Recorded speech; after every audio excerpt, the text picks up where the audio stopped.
Alors, additivement à ce qui a été fait pendant le cours réalisé en présentiel, on va essayer d'aborder quelques notions de base sur l'écologie générale. Donc, je commencerai par une petite introduction et je dirais que le mot écologie vient du grec ékos, qui veut dire demeure ou habitat, et logos, qui veut dire science. Et c'est donc littéralement la science de l'habitat. Et le terme a été introduit en 1866 par le biologiste allemand Ernst Haeckel, qui définit l'écologie comme la science des relations des organismes avec le monde environnant, c'est-à-dire, dans un sens plus large, la science des conditions d'existence. Alors, une autre définition a été proposée en 1983 par Dajos, et pour qui l'écologie n'est autre que la science qui étudie les conditions d'existence des êtres vivants, les interactions de toutes sortes qui existent entre les êtres vivants d'une part et entre les êtres vivants eux-mêmes et leur milieu d'autre part. Il s'agit donc de comprendre quels sont les mécanismes qui permettent aux différentes espèces d'organismes de survivre et de coexister en se partageant ou en se disputant les ressources disponibles dans le milieu, telles que la nourriture, la matière, l'énergie, etc. Et donc chaque biocénose se développe sur un substrat abiotique occupant une surface ou un volume variable et soumis à des conditions homogènes que l'on dénomme le biotope. Alors le biotope, c'est quoi?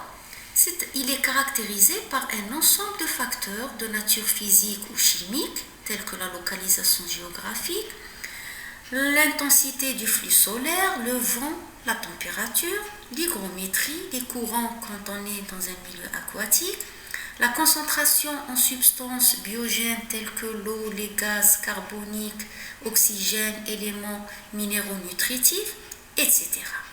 Alors chaque biotope constitue donc un support physique d'une biocénose spécifiquement définie par un ensemble de facteurs de milieu qu'on appelle les facteurs écologiques. Alors c'est quoi un biotope? C'est un milieu qui est caractérisé par des facteurs écologiques. Donc on va commencer par le premier chapitre. Donc on va voir la notion d'écosystème. Alors on commencerait par une définition de l'écosystème. Alors un écosystème, c'est quoi? C'est un ensemble de communautés vivantes qu'on appelle biocénose. Donc c'est les êtres vivants qui se trouvent dans un milieu bien défini et de son milieu physico-chimique qu'on appelle le biotope, c'est-à-dire le milieu dans lequel vivent ces espèces.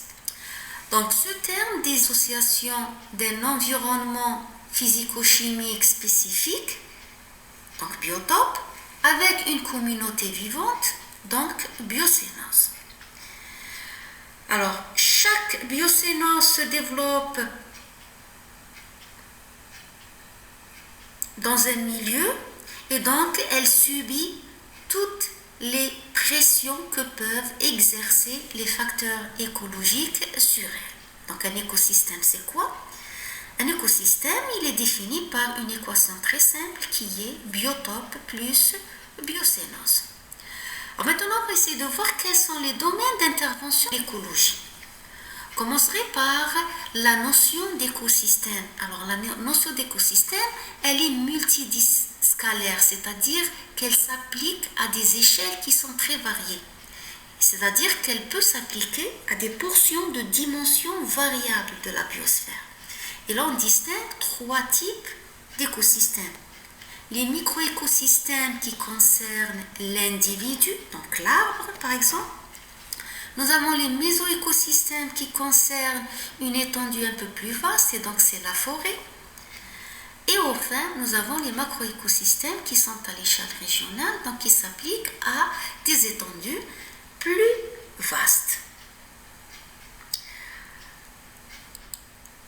Alors, des études écologique porte conventionnellement sur 3 niveaux. Le premier niveau, c'est le niveau individu, qui est un spécimen d'une espèce bien déterminée. Le deuxième, c'est la population, qui n'est autre qu'un groupe d'individus de la même espèce et qui occupe un territoire particulier pendant une période bien définie. Et enfin, nous avons la communauté, ou ce qu'on appelle aussi la biocénose. Alors, c'est quoi la communauté? C'est un ensemble des populations d'un même milieu, c'est-à-dire qui évoluent, qui vivent dans un même milieu, que ce soit un peuplement animal, et donc c'est une zoocénose, ou un peuplement végétal, qui est représenté par la phytocénose. Et tous ceux-ci vivent dans les mêmes conditions de milieu et au voisinage les unes des autres. Alors chacun des 3 niveaux fait l'objet d'une division de l'écologie. Et donc nous avons 3 divisions de l'écologie. La première division, c'est l'individu.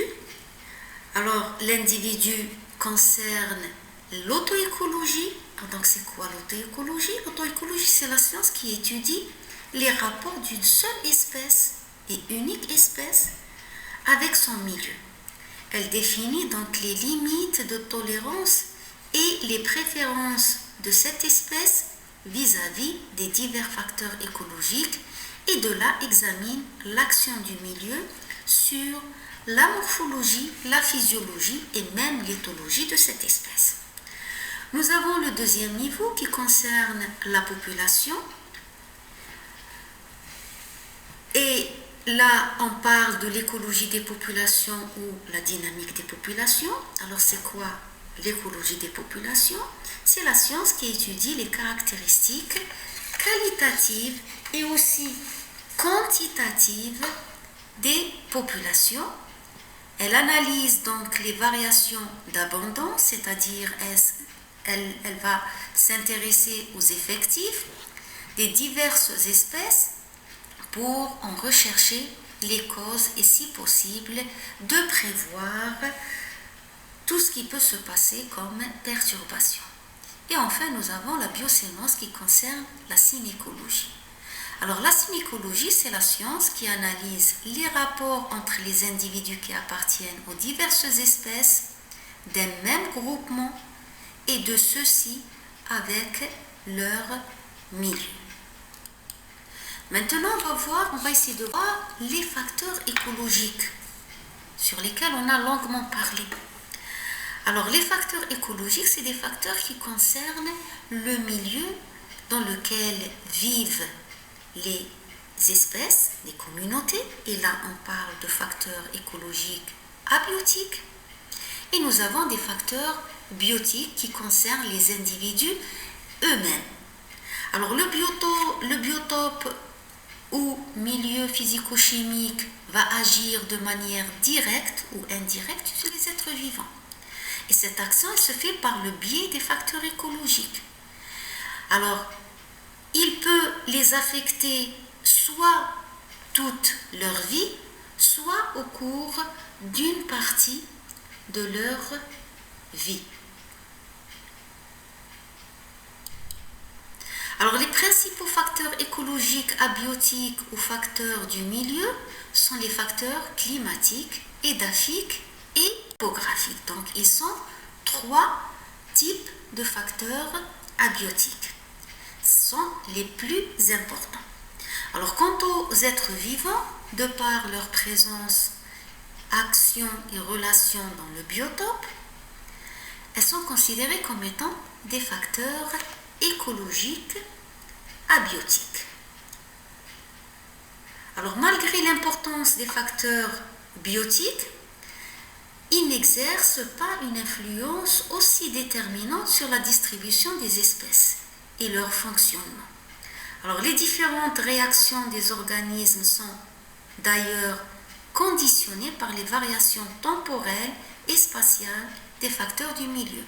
Donc, l'action des facteurs abiotiques, elle est plus importante que les facteurs biotiques. On va commencer par les facteurs abiotiques. Donc, les facteurs abiotiques sont des facteurs du milieu et donc il est évident que lorsqu'on étudie un écosystème, l'analyse des relations entre les différents facteurs écologiques ainsi que leur action dans le milieu soit fondamentale. Alors, les facteurs climatiques, topographiques et même édaphiques sont tellement interreliés qu'il est difficile d'isoler l'influence de chaque facteur séparément. Alors, les caractéristiques fondamentales de tout écosystème sont essentiellement gouvernées par les facteurs abiotiques. Et malgré l'importance des facteurs biotiques, ils n'exercent pas une action très déterminante sur la distribution des espèces. Donc, quels sont les facteurs abiotiques? Donc, on avait dit que les facteurs abiotiques étaient les facteurs climatiques, les facteurs édaphiques et aussi les facteurs topographiques. On va commencer par les facteurs climatiques. Et de là, on va essayer de relier l'action de chaque type de facteur sur la distribution, sur le comportement des espèces dans un lieu bien déterminé, sous des conditions bien définies. On va commencer par les facteurs climatiques. Donc, le climat est constitué par un ensemble de phénomènes météorologiques qui caractérisent l'état moyen de l'atmosphère en un point de la surface terrestre. Et là, on peut avoir différents types de climat. On peut avoir le macroclimat. Donc, le macroclimat, il caractérise le climat à l'échelle d'une zone géographique très vaste. Et on parle de climat, par exemple, équatorial, climat méditerranéen. Nous avons aussi le mésoclimat qui caractérise le climat à l'échelle d'une région bien déterminée et de surface réduite, où ils interviennent des facteurs comme par exemple la topographie, le voisinage de la mer, etc. Et on peut avoir le microclimat. Alors ce microclimat caractérise une surface plus restreinte par rapport au mésoclimat dans une région bien déterminée et se situe à l'échelle de l'individu, tel que l'exposition par exemple, l'altitude, etc.